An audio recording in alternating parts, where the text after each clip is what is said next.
Assalamualaikum warahmatullahi wabarakatuh dan selamat sejahtera. Apa khabar murid-murid? Harap semua dalam keadaan sihat. Okey. Jadi untuk hari ini kita teruskan lagi pembelajaran RPT tahun 4, okey, bersama cikgu. Baiklah. Sekiranya semua dah bersedia, jom mari kita mulakan.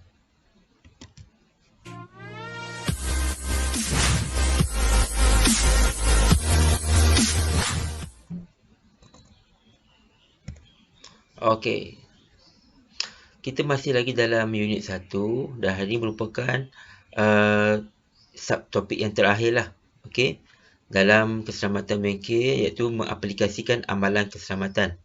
Jadi untuk hari ini kita akan membincangkan dua subtopik yang penting, iaitu membincangkan amalan keselamatan di bengkel dan juga merumuskan kesan mengabaikan amalan keselamatan dalam bengkel. Okey, bagi membincangkan amalan keselamatan di bengkel, kita akan memfokuskan kepada dua perkara, iaitu kebersihan bengkel dan juga penyelenggaraan alatan. Baiklah, kita teruskan. Okey. Kebersihan bengkel. Bila kita menyebut kebersihan ni, kita tahulah kebersihan ni adalah merupakan satu daripada amalan yang mesti dilakukan. Seperti yang kita faham, dalam Islam pun mengatakan kebersihan itu separuh daripada iman. Jadi, dalam kita belajar RBT ni, bila kita masuk ke bengkel, kebersihan bengkel ni mesti kena kita terapkan dan amalkan. Okey. Antara kebersihan bengkel yang perlu kita terapkan adalah seperti membersihkan meja. Membersihkan meja ni bermaksud apa? Membersihkan selepas melakukan sebarang aktiviti. Maksudnya kena cuci permukaan meja sekiranya ada sampah, kan? Lepas tu kerusi pula diletakkan mengikut susunan yang betul. Okey. Daripada membersihkan meja, kita terus kepada menyusun dan menyimpan alatan di tempat asal. Okey. Ini kita lakukan apabila kita menggunakan alatan. Sebagai contoh, murid diberikan tugasan untuk melakukan satu projek dan kita akan menggunakan alatan. Seperti contoh sekarang ni, kita akan buat satu projek yang memerlukan kepada guntingan. Maknanya kita perlukan alat gunting, alatan gunting. Jadi, murid akan mengambil alatan gunting itu. Selepas mengambil, murid perlu kembalikan dan menyusun dan menyimpan alatan tersebut di tempat asal seperti mana sebelum diambil. Ini bagi memastikan peralatan itu tersebut dalam keadaan yang sistematik, maksudnya tersusun. Maksudnya lepas ni mudah untuk diambil orang lain dan yang penting dari kekemasan. Okey. Terusnya, bahan-bahan projek perlu disimpan dengan selamat. Ini terutamanya bagi barang-barang yang mempunyai label-label tertentu. Sebagai contoh, kita dah belajar pada sesi video yang lepas, iaitu video bagi bahan yang mempunyai label mudah terbakar, mudah mengkakis dan beracun. Jadi, kita kena perlu susun bahan-bahan tersebut dengan selamat di dalam almari ataupun tempat yang telah ditetapkan oleh cikgu. Okey. Jadi, yang akhir sekali, dah kita buat semua tadi, pastikan kita menyapu lantai. Ini kenapa?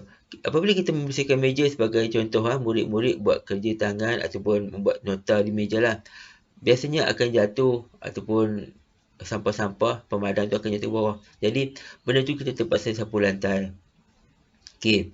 Ini juga perlu dilakukan apabila kita melakukan projek kayu. Kita buat potong kayu, sampah-sampah, habuk-habuk perlu disapu.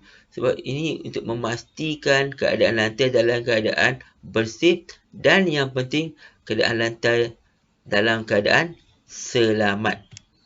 Okey. Sekarang kita akan pergi kepada penyelenggaraan alatan. Okey. Penyelenggaraan alatan antaranya adalah menyelenggara pen 3D. Pen 3D. Ini merupakan alatan yang terbaru dan murid akan mengenal peralatan ini dalam topik yang akan datang. Tapi di sini kita akan bincang bagaimana untuk menyelenggara peralatan menyelenggara pen 3D. 3D ni senang je. Yang penting ambil, guna dan simpan kembali dan asingkan peralatan dia. Okey. Terusnya kita kena tahu cara menyelenggara gunting.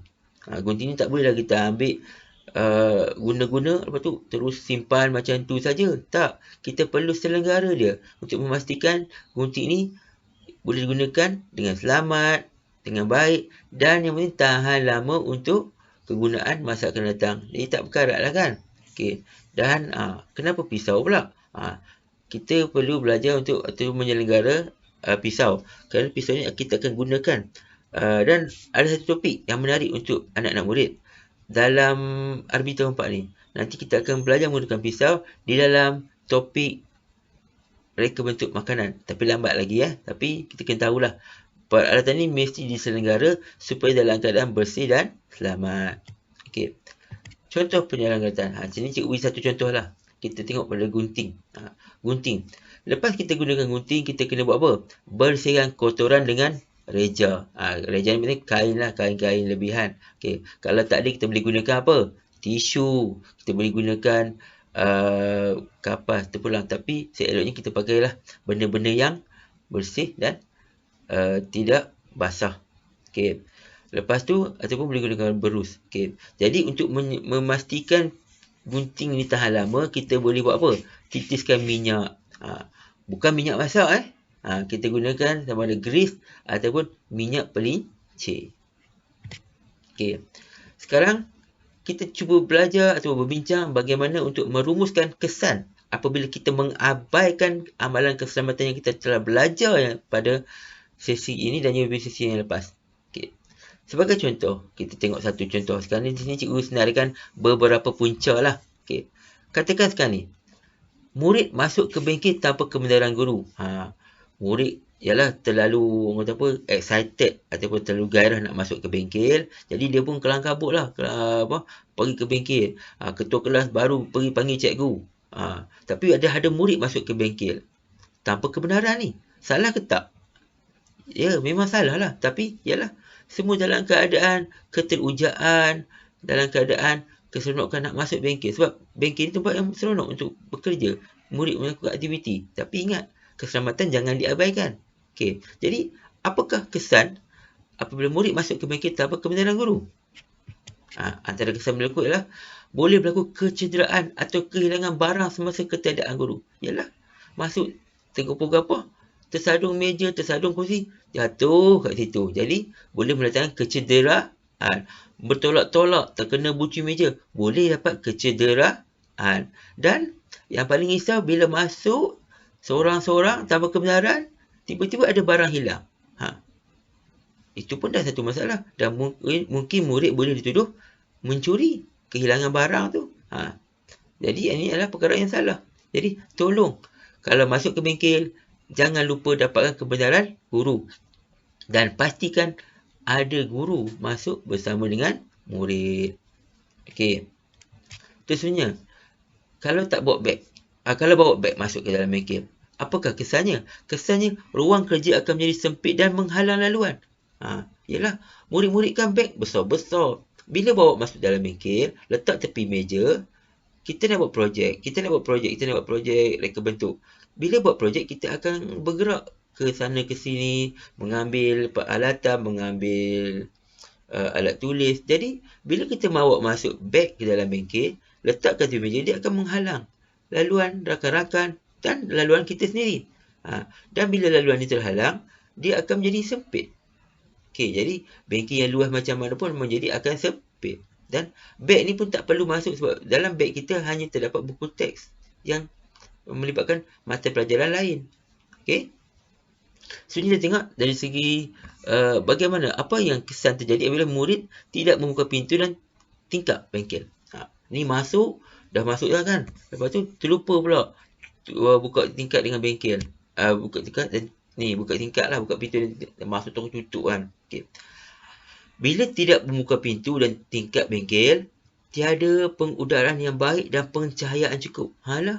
Tertutup, terperuk kan. Angin tak masuk, cahaya tak masuk. Jadi, gelap. Kadang-kadang bila lampu buka pun, tapi bila tingkap tak buka, dia masih lagi akan ada terdapat ruang yang akan kegilatan gelap. Jadi, ini bahaya untuk murid bila membuat ataupun bila melaksanakan projek ataupun kerja tangan. Okey, dan akhir sekali, Sekiranya menggunakan bahan tanpa berhemah, ni tak berhemah lah. Guna gam, tuang sana, tuang sini. Guna minyak perintis, tumpah sana, tumpah sini. Jadi apa kesan dia? Kesan dia adalah berlaku pembaziran. Dan ingat murid-murid, pembaziran itu amalan syaitan. Jadi tolong, bila kita gunakan bahan tu, pastikan penggunaan bahan tu berhemah. Macam pensel pun. Bila tumpul, baru kita asah. Tapi asah tu biarlah sekadar sampai tajam. Janganlah asal sampai pendek. Jadi last sekali, jadilah pensel kotak. Tak baik sebenarnya. Okey? Jadi bila gunakan bahan, ingat gunakan bahan secara berhemah. Okey. Jadi, untuk tugasan hari ini, cikgu nak minta murid-murid lihat pada buku teks, okey? Dan rujuk kepada gambar rajah ini, okey? Jadi, cikgu nak minta murid berikan pendapat, okey? Caranya mudah. Murid lukiskan gambar ataupun photostat ataupun sebagainya, letakkan di dalam buku nota dan tuliskan situasi. Situasinya adalah minyak atau air tumpah di atas lantai. Jadi bawah tu, murid buat sedikit karangan, beri pendapat. Apa akan terjadi sekiranya minyak atau air tumpah di atas lantai? Okey, jadi berikan pendapat. Contohnya macam, kalau minyak atau air tumpah di lantai. Okey, pendapat awak, murid akan tergelincir, berlakunya kecederaan, berlakunya patah tulang. Letakkan pendapat awak. Jadi, di situ cikgu letakkan 4 gambar. Jadi, berikan pendapat mengikut gambar. Itu adalah tugasan kita pada hari ini. Okey. Okey. Jadi, harap sekiranya murid faham, okey, boleh teruskan dengan tugasan. Manakala pada murid yang agak kurang faham, boleh ulang tonton video ini dan jangan lupa untuk like, subscribe dan isikan ruang komen pada ruang yang telah disediakan dengan nama murid ataupun sebarang komen. Okey. Jadi untuk membantu cikgu menambah baik video pembelajaran cikgu pada masa-masa akan datang. Jadi untuk itu, sekian saja video pembelajaran kita pada hari ini dan kita akan jumpa lagi pada video pembelajaran akan datang. Assalamualaikum.